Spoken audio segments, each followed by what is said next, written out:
Olá, seja bem-vinda novamente. Afinal de contas, esse é o nosso encontro da semana. Hoje é só quarta-feira, é o nosso terceiro dia, mas eu tenho absoluta certeza que muitas chavinhas já se viraram aí dentro de você. Você lembra o que aconteceu nas duas últimas aulas? A gente começou a acompanhar a história e a jornada de autoestima da Aninha. Aquela menina comum, que tinha uma autoestima razoavelmente, mas que foi baixando conforme as suas vivências e as suas experiências, que entrou na adolescência muito insegura, cheia de tentativas de chamar a atenção de outras pessoas. Histórias que são como a minha, são como a sua.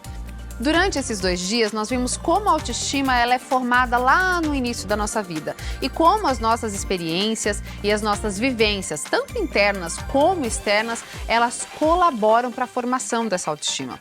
A gente compreendeu também que autocompaixão e autorrespeito são 2 elementos que precisam ser treinados para que a gente tenha uma autoestima saudável. Tudo isso para a gente entender hoje como alguns passos são fundamentais na nossa prática de ter uma autoestima boa. Essa é a fantástica fábrica de autoestima e você fica aqui comigo. Seja bem-vindo.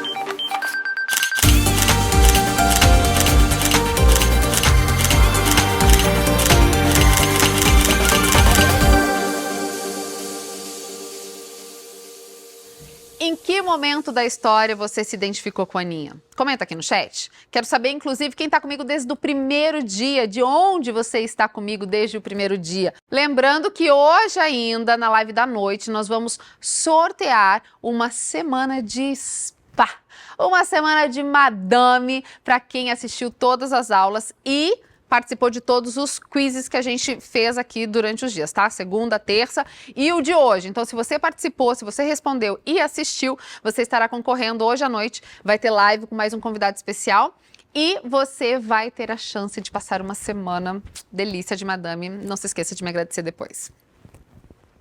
Bom, você já está me contando aqui, né? Quero saber com que parte da história da Ana você se identificou. Com qual momento? Foi na infância dela? Foi no início da adolescência? Foi no meio da vida da Ana? Onde você se sentiu mais parecida com ela? E como? Me conta aqui também como que você está identificando essas fases, esses processos da autoestima com a sua própria realidade, com a sua vida. O nosso processo de autoestima, como eu já expliquei desde lá do início, ele é constituído de pedacinhos. E muitas coisas que a gente faz, sente, pensa, diz, eles não estão totalmente num nível consciente.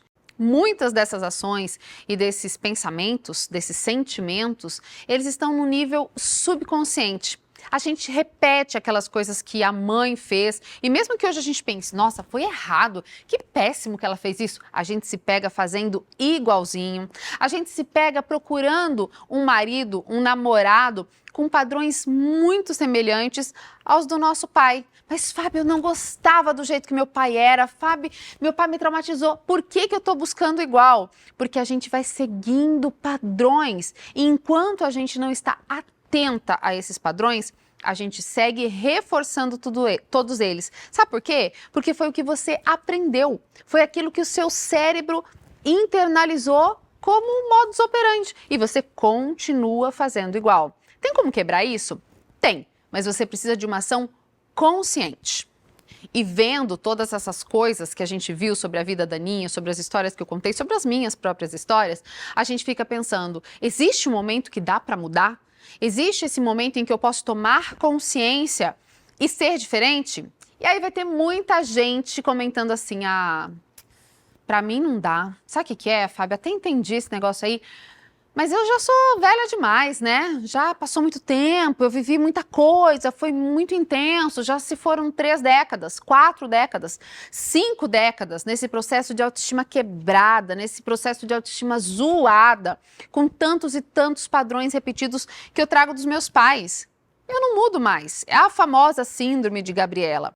A gente acredita que não pode porque as nossas crenças, elas são os óculos com os quais a gente enxerga o mundo. Eu e você, a gente não vê o mundo como é, a gente não vê as situações da vida como elas são. A gente vê conforme as crenças que a gente tem. Então, se eu me acho incapaz, eu vou ver incapacidade em tudo que existir. Ainda que outras pessoas digam, vai, você consegue, claro que você consegue, Você vai dizer assim, ó, eu não consigo.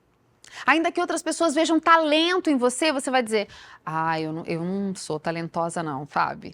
Ainda que as outras pessoas vejam gentileza em você, você vai dizer, é que eu sou toda troncha, não sei falar direito. Porque as suas crenças fazem com que você enxergue o mundo de uma outra perspectiva. Como é que essas crenças foram criadas? Será que elas não têm um jeito de mudar? Vocês sabem o quanto eu sou fascinada pelo cérebro humano. Desde que eu engravidei do Theo, foi um assunto que eu comecei a estudar muito, com muita curiosidade. Isso porque, não sei se acontecia com você, de repente você é muito diferente de mim, mas eu não sabia quase nada sobre o funcionamento do nosso cérebro. Tem só 7 anos que eu realmente entendi como é que o nosso cérebro funciona. Na minha experiência como aluna, mesmo aluna de faculdade, de pós-graduação, nunca ninguém me ensinou, eu nunca vi isso estampado em jornais, em revistas da minha época, ensinando as partes do cérebro, ensinando de forma popular como é que cada parte funciona, como que os neurônios funcionam. Você sabe, por acaso, como é que o seu cérebro funciona? Você sabia que você tem hemisférios diferentes para lidar com razão e com emoção? Existem partes do seu cérebro que agem no impulso, pela sobrevivência, e outras que ficam analisando as coisas o tempo inteiro? Você sabia? Me conta aqui no chat que eu quero saber se você sabe como é que o seu cérebro funciona, se você tem noção de como é que Deus fez essa máquina incrível dentro de você. E uma das coisas que eu acho mais fascinantes sobre o cérebro é o que os cientistas chamam de neuroplasticidade ou plasticidade neural, que é a capacidade do meu cérebro se regenerar, de células se transformarem em outras para suprir demandas, por exemplo. Até certo tempo, aí não faz muito, antes de existir ressonância magnética, antes de existir tomografia computadorizada, antes dos cientistas poderem olhar dentro do nosso cérebro, existia uma crença universal de que depois da infância o nosso cérebro não mudaria mais. Ou seja, aquilo que eu aprendi, que eu desenvolvi até uma certa idade, é aquilo. E a gente ouve coisas do tipo, porque a gente não usa nem 10% da capacidade do cérebro. Bobagem isso. Hoje já se sabe que o nosso cérebro ele está em constante mutação. Se algumas células, por algum evento, se perdem, se deterioram, o nosso organismo se reorganiza para que elas tenham outras células substitutas que façam aquela função que é essencial para o nosso organismo. Inclusive que meu cérebro pode se ampliar ou se encolher dependendo das experiências que eu vivo. Existem alguns estudos muito famosos sobre esse assunto e eu gosto de ler todos eles. Vocês sabem que eu morei na Inglaterra e naquela época eu contei para vocês dos motoristas dos black cabs lá, que são aqueles táxis pretos bem tradicionais. Eles fizeram um estudo lá e descobriram que o cérebro deles era maior do que o de outros motoristas comuns. Qual que era a diferença? Para você ter a habilitação e a licença da Prefeitura de Londres para dirigir um daqueles carros, você tem que decorar, esquece o Waze, esquece Google Maps, você tem que decorar as ruas e avenidas para onde o seu passageiro quer ir. Imagine a expansão, o número intenso de conectividade, de caminhos neurais sendo formados, circuitos para você ler aquilo, para você aprender aquilo e poder chegar lá, olha, gostaria de ir para o Sorro, gostaria de ir para High Kensington, e ele saber te levar. Isso foi um dos estudos onde os cientistas perceberam que o nosso cérebro ele tem a habilidade de aprender coisas novas, mesmo mais velhos, e essas coisas novas, elas modificam o nosso cérebro. Do mesmo jeito que experiências traumáticas também modificam o nosso cérebro, como a depressão. Quem tem depressão e ansiedade sofre um intenso processo de mutação. E a neuroplasticidade, para mim, é uma das coisas mais incríveis do nosso cérebro, porque ela me ensina que, com o ambiente certo, com o estímulo correto, eu posso ser outra pessoa. Eu posso ter vivido uma vida muito ruim até aqui. Quando eu aprendo algo novo, quando eu pratico algo novo, quando o meu cérebro enxerga uma novidade, eu posso ter outra vida daqui para lá. Isso não é incrível? Isso não é incrível a capacidade que Deus colocou dentro dessa máquina que nós somos para termos, sim, a possibilidade de sonhar com uma vida melhor? Existem vários tipos de plasticidade, mas eu não sou nem neurocientista para a gente ficar falando tanto delas aqui, mas a gente já sabe que o ambiente, a alimentação, o estímulo, a qualidade de vida, tudo isso pode fazer o seu cérebro muito melhor e pode fazer, inclusive, com que você cultive emoções muito melhores. Existe um estudo que eu acho bastante interessante, que é um estudo publicado no livro O Jeito Harvard de Ser Feliz. Lá, o Shaw Anker, ele mostra que os primeiros estudos em psicologia positiva que aconteceram em Harvard, eles despertaram muita curiosidade de todos os cientistas na época. Na década de 70, quando isso ainda estava engatinhando, eles começaram a fazer vários experimentos e um deles me chamou muita atenção. Você pode ler essa história no livro. Eles juntaram veteranos de guerra que estavam ali na faixa dos 80 anos. Juntaram essas pessoas numa sala, fizeram uma sala lá embaixo no laboratório de psicologia positiva e eles falaram assim, olha, a gente vai decorar esse lugar e com todas as coisas, revistas, programas de TV, mobília, com tudo que era normal há 30 anos. 30 anos menos significa que eles teriam 50 anos e não por volta de 80. Presta atenção. Antes de entrar no laboratório, os cientistas mediram o nível de tônus muscular, todas as coisas do hemograma, pessoas que estavam ali já com algumas doenças neurológicas, degenerativas. E eles fizeram toda essa padronização. Ó, fulano tem isso, isso e aquilo, Beltrano tem isso, isso e aquilo. Estão entrando assim. Lá dentro, eles eram proibidos de falar de qualquer coisa que fosse depois daquele período. Ou seja, eles só poderiam falar das coisas que tinham acontecido até os 50 anos deles. Então, os jornais, as notícias, a esposa, os filhos, as coisas que tinham acontecido na vida deles até os 50 anos. A decoração toda lembrava aquele período, os programas de TV que passavam, e eles ficariam ali por 15 dias brincando de ter 30 anos a menos. Sabe o que aconteceu no final desse período? Eles, obviamente, se divertiram bastante com a experiência. Imagina só, fingir que você tem 30 anos a menos.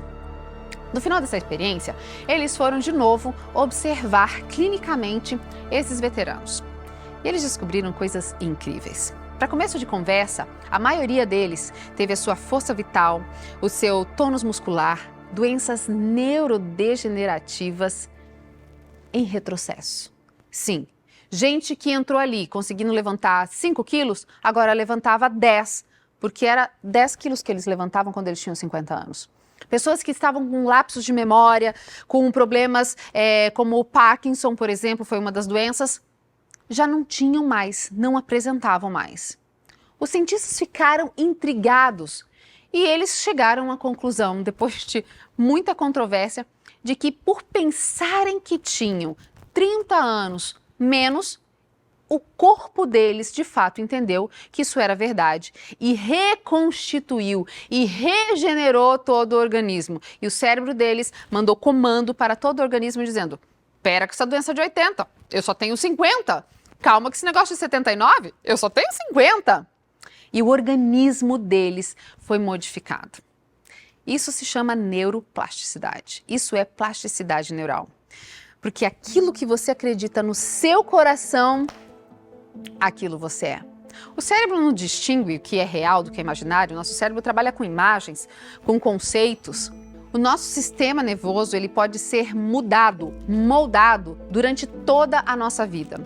Quando eu sofro um acidente, quando eu tenho depressão, quando eu aprendo uma nova língua, quando eu aprendo um instrumento novo, nesse momento o meu cérebro está mudando. Quando você cuida da sua saúde, quando você ensina aquilo que você aprende, quando você treina algo novo, tudo isso vai fazendo o seu cérebro mudar. E muda por quê? Porque você vai dando novo significado para ele, para essas coisas. Então, e se você conseguisse ver uma vida melhor? E se você conseguisse imaginar você de uma maneira diferente? Mas vamos falar de novo sobre a Ana, porque você quer entender o que tudo isso tem a ver com ela, né? Já ficamos íntimas da história da Ana. Pois é, a Ana cresceu.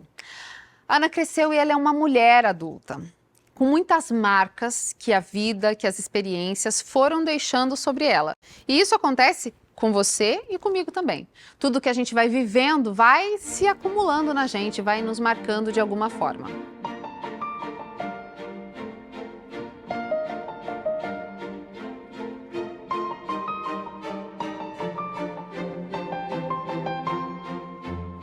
E quem é a Ana hoje? A Ana tem 36 anos, a Ana é casada, tem uma filhinha, por quem ela é muito apaixonada. Mas o casamento da Ana passou por várias fases muito ruins. Na verdade, muito mais fases ruins do que boas. Se você conversar com a Ana hoje, ela vai te dizer que o casamento dela é uma sucessão de crises, de brigas. Porque no fundo, a Ana quer que o marido dela supra nela aquele buraquinho que os pais deixaram. Ela quer que o marido dela traga para ela a felicidade e o aconchego e o acolhimento que o pai dela deixou de trazer. A Ana quer um abraço na Aninha. Só que ela nem sabe como expressar isso. Ela não queria que seus pais tivessem sido tão ausentes, mas eles foram. E ela tenta que o marido supra nela algo que ele não pode fazer. Existe muita culpa, existe muito peso e uma sensação frustrante de que a vida é só isso mesmo e tá tudo bem. Só que Ana hoje é uma mulher responsável pela sua própria vida e a de outra pessoa, responsável pela vida da sua filha.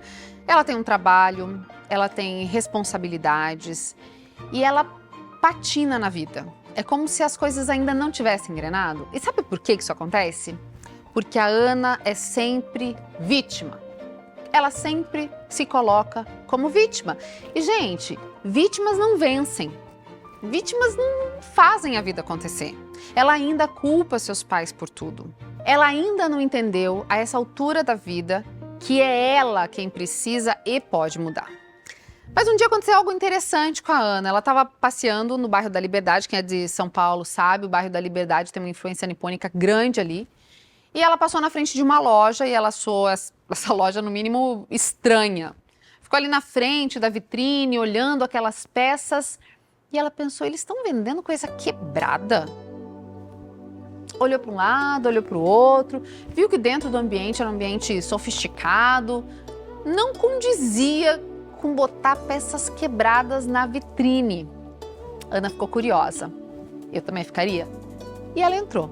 Ana foi perguntar o que era aquilo, por que vocês estão vendendo uma xícara e um vaso emendados, quebrados, do que se trata? E ali ela descobriu uma coisa muito interessante, ela descobriu o kintsugi, acho que é assim que se fala, kintsugi. Se você é de ascendência ou de descendência japonesa, me conta aqui como é que fala certinho, tá? Porque eu sempre falei kintsugi, mas eu nunca sei se eu tô falando certo. Essa é uma técnica secular, kint quer dizer ouro e tsuji quer dizer emenda, ou seja, emendar com ouro. E da onde que isso surgiu? Isso começou há alguns séculos, quando o Shogun, que é um alto cargo militar no Japão, um Shogun de lá falou, olha, eu preciso restaurar o meu jogo pro cerimonial do chá. Tinha quebrado algumas peças e ele queria muito aquilo inteiro. Então ele mandou para a China, que tinha ali muito domínio da arte da cerâmica e tudo mais. Quando essas peças voltaram para o Japão, ele não gostou do acabamento. Ele falou, nossa, não ficou bonito esse negócio aqui não ficou bom não. E ele mandou para artesãos locais que pudessem fazer um trabalho melhor. O que aconteceu foi que eles misturaram massa com ouro, com prata, em algumas situações misturaram com outras peças de porcelana, de louça, e eles fizeram peças novas com as emendas bem visíveis. Aquilo encantou o Shogun e ele falou, uau, mesmo quebradas elas são bonitas. E eles deram início a uma filosofia de vida, inclusive, que fala sobre o reaproveitamento. Você não descarta tudo porque tem uma mancha, porque tem uma trinca. A reconstrução é um processo que pode acontecer comigo e com você. A reconstrução é um processo filosófico de vida. Ele eles desenvolveram vários estilos e isso hoje cabe dentro da filosofia que a gente conhece muito sobre o Wabi-Sabi, que é justamente do reaproveitamento, do novo significado das coisas, do não descartar aquilo que você já viveu e que te construiu de alguma maneira. Alguém aí já viu uma dessas artes? Hoje isso custa muito caro, não é uma peça quebrada não. Inclusive tem as fakes, né? As pessoas que emendam algumas peças ou que as quebram de maneira proposital, de tão bonito que ficou o sentido por trás do kintsugi, que é a ideia justamente de que as suas marcas contam a sua história. E quando a gente pensa em emenda na vida da gente, a gente obviamente tem uma série de exemplos próprios para contar, você certamente tem os seus. E ao pensar em reconstrução, em peças juntadas, em formas diferentes, eu me lembro muito da minha gestação. Eu vou contar um pouco para vocês.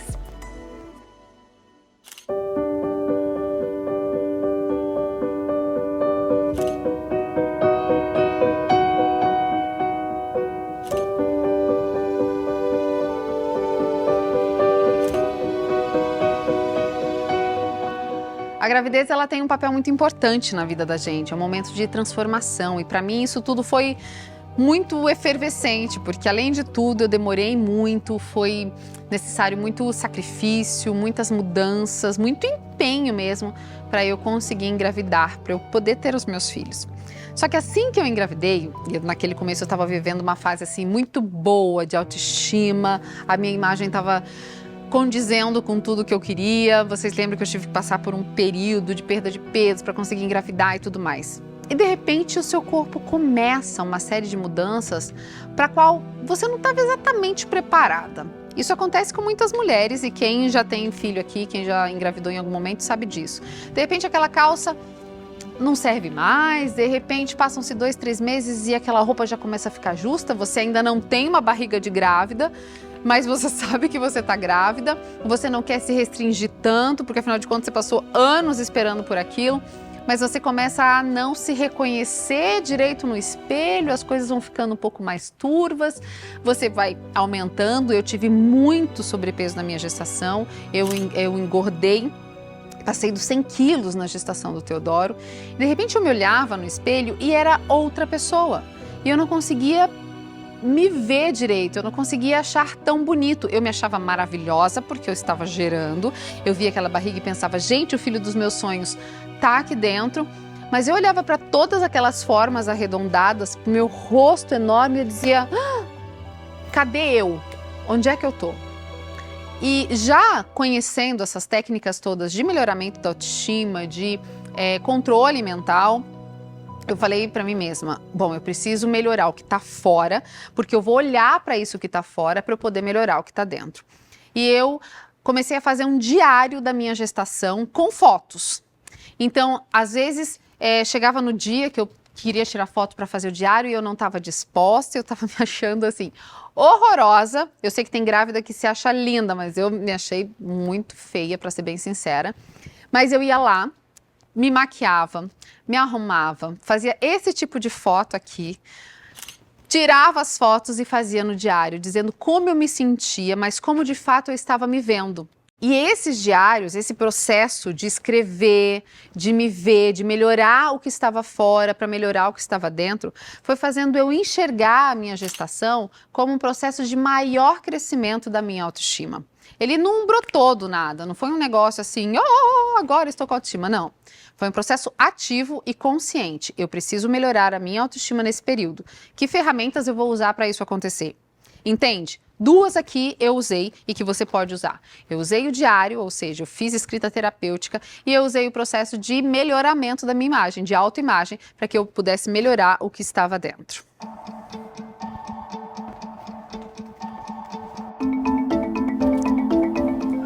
Escrever o que você viveu. Fazer um diário terapêutico. Esse foi um dos métodos que eu usei para melhorar a minha autoestima.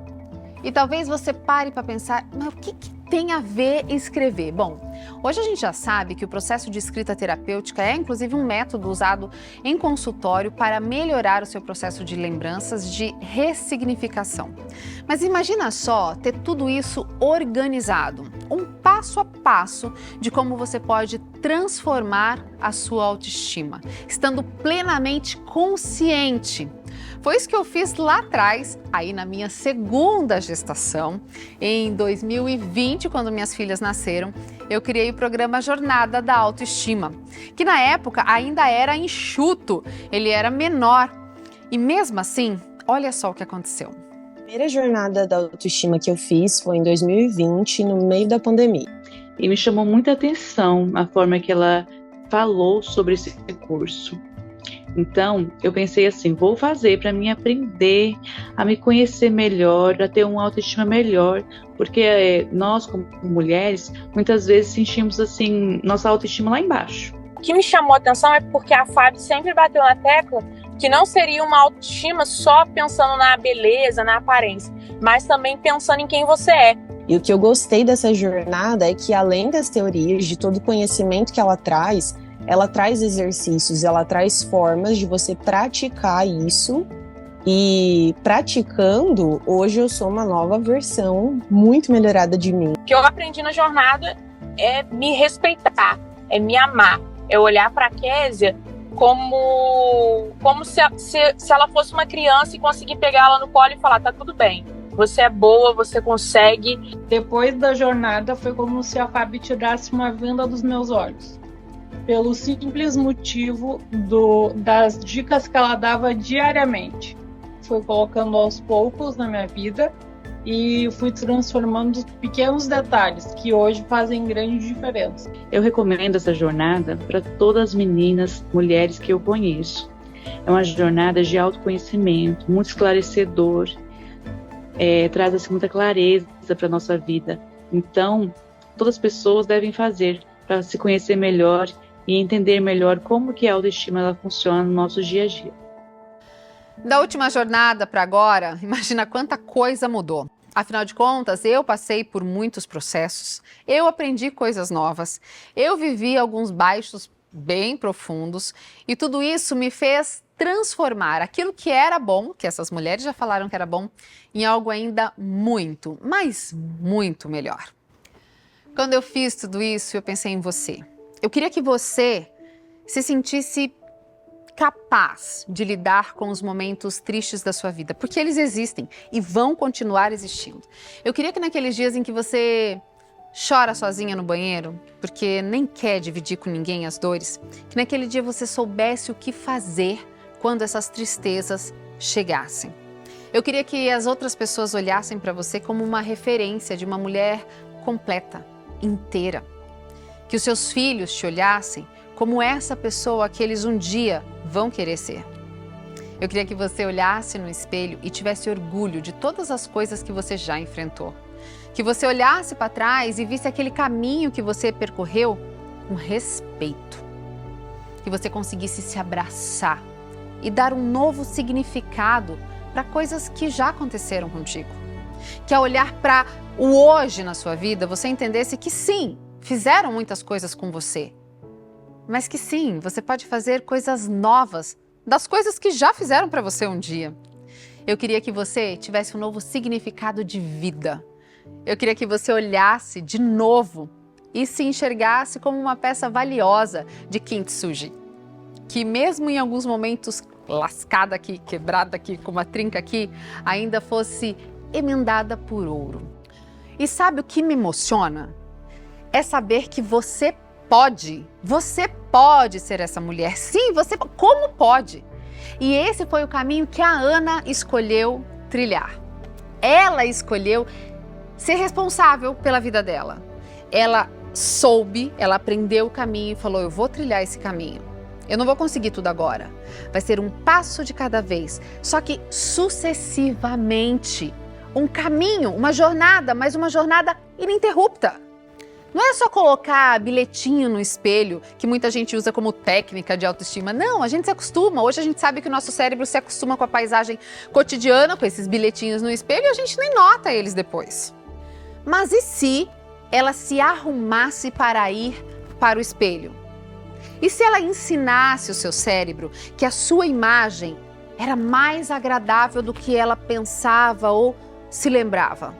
E se ela tirasse as roupas velhas, puídas, desajeitadas, arrumasse o cabelo, desse um jeito no rosto e sorrisse mais?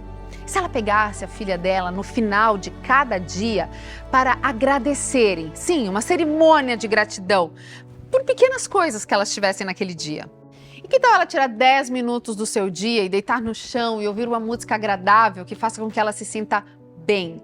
E que tal ela anotar as memórias, anotar as coisas que acontecem com ela e fazer um diário disso? Ou então, aprender algo novo. Sim, fazer um curso e aprender uma coisa nova como jardinagem.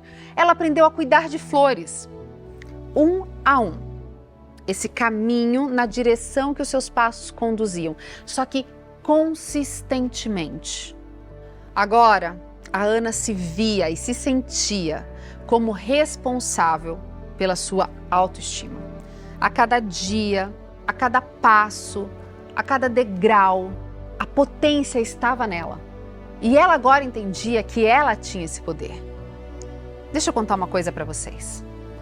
Eu sou a Ana. Você é a Ana.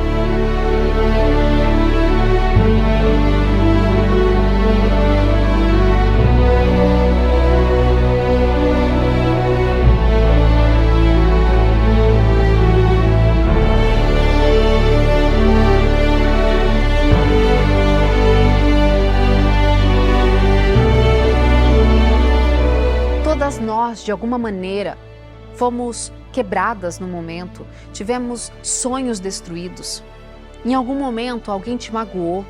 Você pode ter vivido um momento de grande alegria, de grande realização e depois caído por terra numa terrível depressão, por exemplo.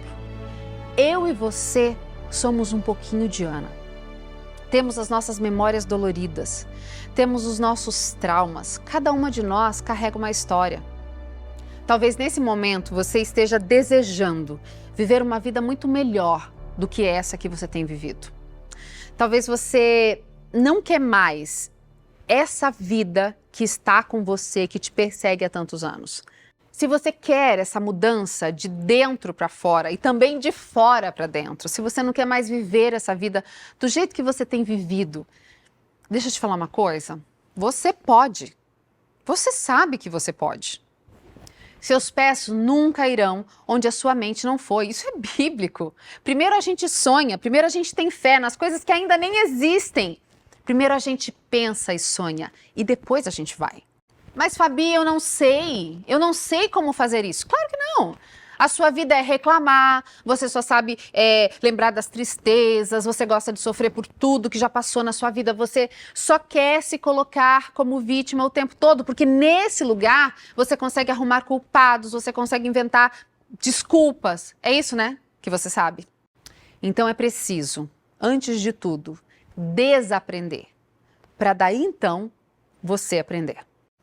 É claro, você também pode não querer, afinal de contas, você é livre, você pode olhar para si mesmo e dizer, tudo bem morrer assim, eu já estou acostumada mesmo, eu me menosprezo, eu me xingo, eu me desrespeito, as pessoas me desrespeitam, as pessoas não me veem capaz, mas assim, é o meu lugar de conforto? E você acha mesmo que essa mentalidade combina com alguém que se diz filha de Deus? Para viver o novo, você precisa abandonar o velho. Solta essa bagagem pesada que você tem carregado por tanto e tanto tempo na sua vida. Sabe qual foi um dos outros passos, dos 30 passos da minha jornada que eu mesma experimentei? Isso tem a ver com a minha dura experiência com a depressão. Eu vou te contar. Eu sempre me considerei uma pessoa bem feliz. Eu tenho uma personalidade expansiva, eu sou uma pessoa festiva, gosto de muita gente por perto, gosto de celebrar os momentos. E se teve uma coisa que eu nunca pensei que pudesse acontecer comigo, era alguma doença mental. Eu achava que isso era coisa de pessoas que tinham outros problemas muito sérios. Com o tempo eu fui estudando sobre o assunto e percebi que, bem, todo mundo é um pouco suscetível, ainda mais com casos na família. Existem algumas circunstâncias que acontecem na vida da gente por estarmos no lugar certo na hora certa, ou melhor, no lugar errado na hora errada. Depois de voltar para o Brasil, e de uma série de muitas ansiedades para saber como a gente se restabeleceria aqui, como que seria um novo trabalho, como que seria criar, né, os filhos aqui, eu percebi que o meu ambiente, a minha circunstância, meu estilo de vida estava degringolando. Eu percebia, mas eu não estava fazendo nada, porque eu realmente achava que era aquilo que eu tinha para aquele momento. Então, além de eu dormir muito pouco, desde antes lá na Espanha, eu trabalhava muito, eu não tinha muita ajuda, a gente estava ainda se organizando financeiramente. Eu tinha um curso ativo com mais de 200 alunos que eu atendia por e-mail, nas aulas, nas mentorias, e eu simplesmente me joguei. Nesse mesmo período eu tinha uma pós-graduação ativa, então quando as crianças dormiam, e elas ainda dormiam muito mal, fracionado, a gente ia trabalhar, eu e meu marido. A gente trabalhava até horas tarde da noite e depois acordava várias vezes, acordava muito cedo, então eu dormia muito, muito pouco. Esse estilo de vida acarretava outro. Sem tempo para lazer, sem tempo para fazer nada gostoso por mim, sem tempo, era pandemia. Eu me divertia comendo. A gente pedia comida, era pizza, era hambúrguer, eram comidas que confortavam, era um estilo de vida que definitivamente não era saudável. Juntava isso com o sedentarismo. Eu não tinha condições, na minha cabeça, e essa desculpa era perfeitamente válida, eu não tinha condições de fazer exercícios físicos. Poxa vida, 3 filhos pequenos, centenas de alunos, tanta coisa para fazer, insegurança financeira, é óbvio que eu não tenho como dar conta de fazer exercício físico. E assim eu fui levando a vida sem cuidar de algumas áreas muito essenciais da minha saúde. Começou com uma desnutrição severa, uma anemia, a gente foi investigando, foi suplementando, poxa, mas ainda continua muito ruim, um abatimento, uma falta de energia, uma vontade de ficar mais quieta no meu canto, um pouco de aflição quando eu via as pessoas. Eu continuava fazendo tudo que eu sempre fazia, mas agora com um pouco de esforço, de sacrifício. Quando eu vi o primeiro diagnóstico da minha psicóloga, eu não aceitei. Eu não aceitei porque é muito duro aceitar. Você sempre ajuda as pessoas, você não espera nunca ser ajudado, porque não fazia parte da minha mentalidade. Até que depois de alguns sufocos eu entendi que eu precisaria de ajuda. Mas antes de procurar, eu estava tentando resolver sozinha. E resolver sozinha significava, naquele momento da minha vida, botar a culpa em outras pessoas. Que é fácil, né? Bota a culpa no pai e na mãe pelo que fizeram, bota a culpa nos filhos pelo trabalho que dão, bota a culpa no marido que não está prestando atenção. Você bota a culpa em todo mundo, porque é o jeito de você lidar com aquilo que você não está conseguindo lidar. Até que um dia, ao pegar o caminho para uma cidade vizinha, eu estava indo para Mogi, que é 30 minutos da minha casa, era um dia de chuva, era dezembro, muita chuva, chuva pesada, eu tenho bastante medo de dirigir na chuva. Eu estava ultrapassando um bitrem, aqueles caminhões grandes, né, com 10 metros cada eixo. E eu tive um pensamento que me era muito estranho. Meu pensamento era, bom, se eu der um cavalinho de pau aqui agora e esse bitrem passar por cima de mim, meus filhos não vão ter que viver com o estigma de uma mãe suicida. Naquele momento, eu percebi que estava bastante grave a minha situação e eu parei no acostamento. Eu não conseguia nem chorar, porque não era tristeza o que eu sentia, era nada, e nada dói. Nesse dia, eu voltei para casa, não fui fazer o que eu precisava fazer, fui procurar um médico, um psiquiatra, e fui ouvir da boca de um profissional o meu diagnóstico. Quando eu cheguei em casa, eu tirei essa foto, porque para mim era o símbolo de um dia em que eu achei que eu não mais tiraria fotos.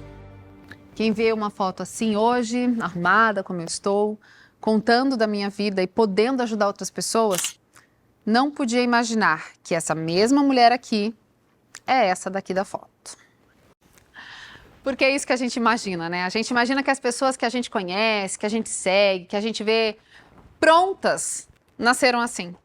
A gente não imagina que elas tiveram um processo, que elas tiveram uma jornada, um caminho. A gente imagina que elas são porque são porque nasceram assim, porque Deus olhou mais para elas. Essa mulher que vocês estão vendo no vídeo é uma mulher com depressão.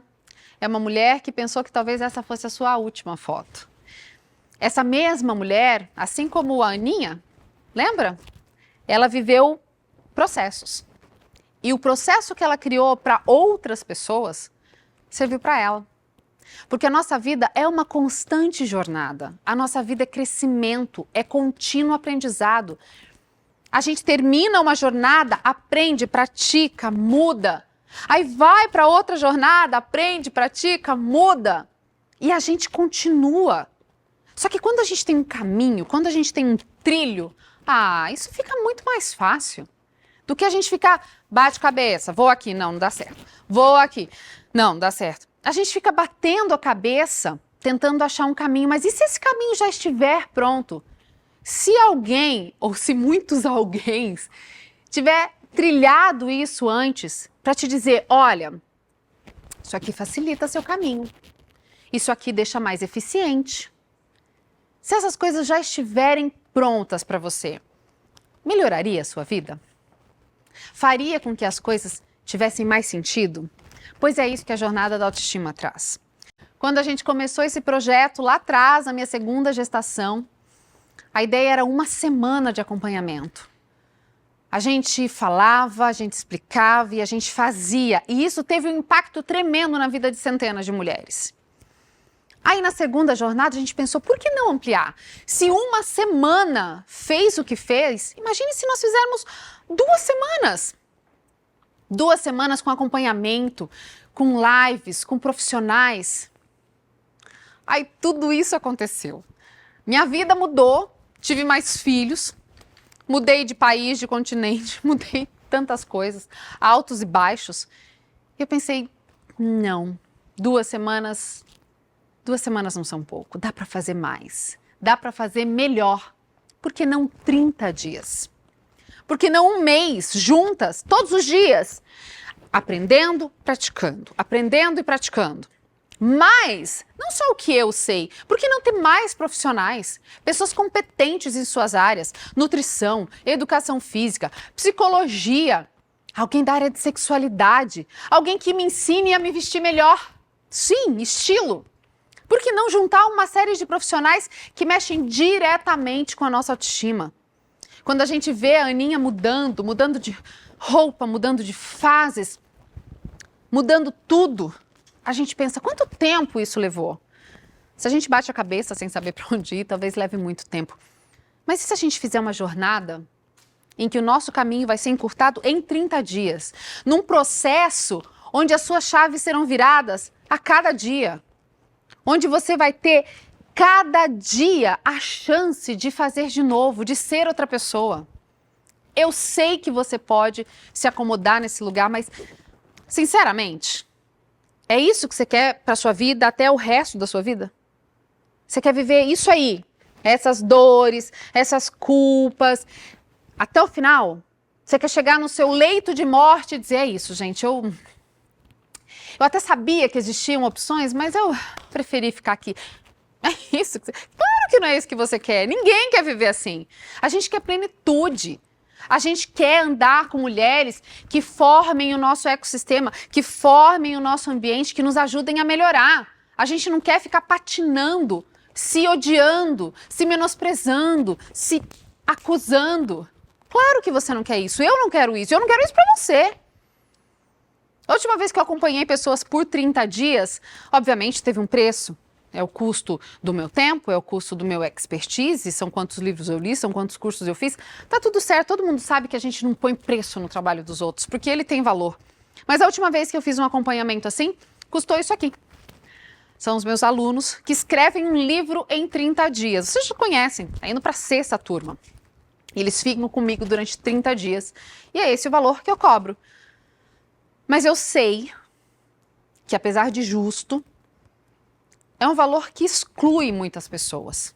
E talvez você aí que esteja me assistindo fala, Fábio, por esse valor eu não tenho como fazer a jornada com você. E tá tudo certo, gente. Cada um tem o seu momento de vida. Talvez não seja o seu, talvez Talvez essa seja realmente a verdade que você diz pra mim. Não tenho, e tá tudo certo, a amizade é a mesma. Eu tenho tanto conteúdo gratuito, eu tenho tanta coisa que você acompanha de autoestima, os nossos chás de autoestima, os vídeos no YouTube, tá tudo bem. Você não precisa vir comigo se você não puder agora. A amizade é a mesma. Mas é claro que eu quero vocês lá comigo. É claro que eu quero o maior número possível de mulheres. E se esse valor é o impedimento para você, se essa quantia vai te deixar fora, então a gente faz, sabe o quê? A gente corta pela metade. E agora? Ficou justo? A gente corta pela metade e diz, tá bom, tira essa outra metade, porque agora você vai poder fazer parte. Quem acha que melhorou? Bota aqui nos comentários. Quem acha que melhorou e diz agora sim, Fábio, ficou muito melhor.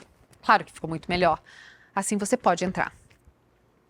Mas talvez, nesse momento, você diga, Fábio, eu sei que é justo, eu sei que é pela metade, mas eu não tenho condição. Eu queria muito ficar 30 dias com você, junto com essas mulheres incríveis, com esses profissionais incríveis, fazendo todo o percurso de 30 dias, mas ainda assim é muito pra mim. Eu entendo, gente.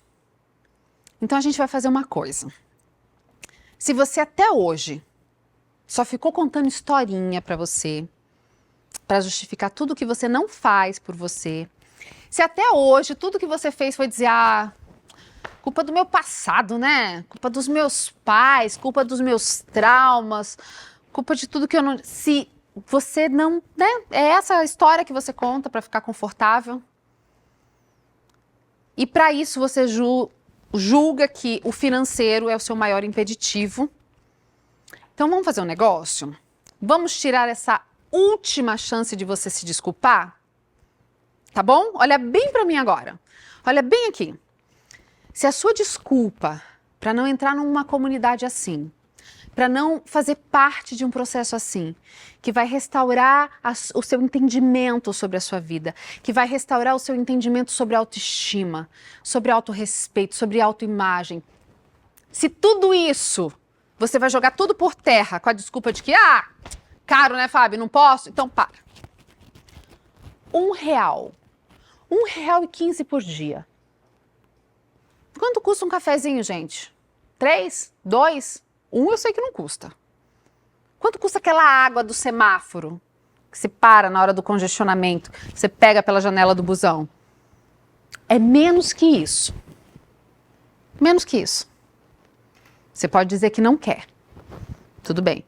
Mas você não pode dizer que não pode mais. É com você. Eu não posso te obrigar a vir.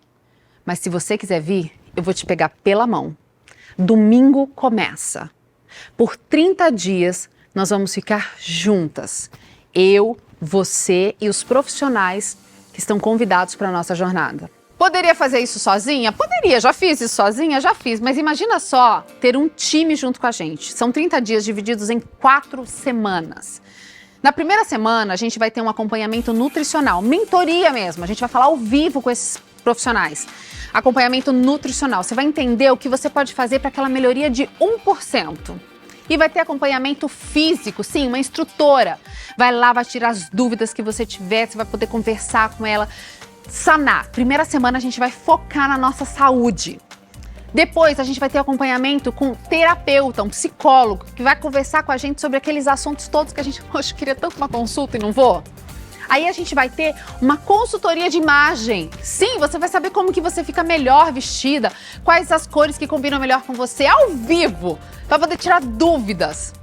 Depois você vai ter acompanhamento sobre a sua sexualidade. Sim, você vai poder tirar as dúvidas, porque a sexualidade é algo que mexe tanto com a nossa autoestima. Então, na primeira semana, a nutricionista Yasmin Luiza, a Maíse, profissional de educação física, o Evandro Laire, psicólogo, a Eliane Mello, na área sexual, e a Luciana, que vai cuidar da nossa imagem. É um time de profissionais que vão mexer com aquilo que mexe com a nossa autoestima, a nossa saúde, a nossa sexualidade, o nosso corpo, a nossa imagem. Tudo isso diariamente, são crescimentos passo a passo. A jornada está montada, os profissionais estão prontos. Eu estou aqui, a minha equipe está à sua espera. Domingo começa e não para até a gente virar todas as chaves no final de 30 dias. Se você não quiser ir, a escolha é sua.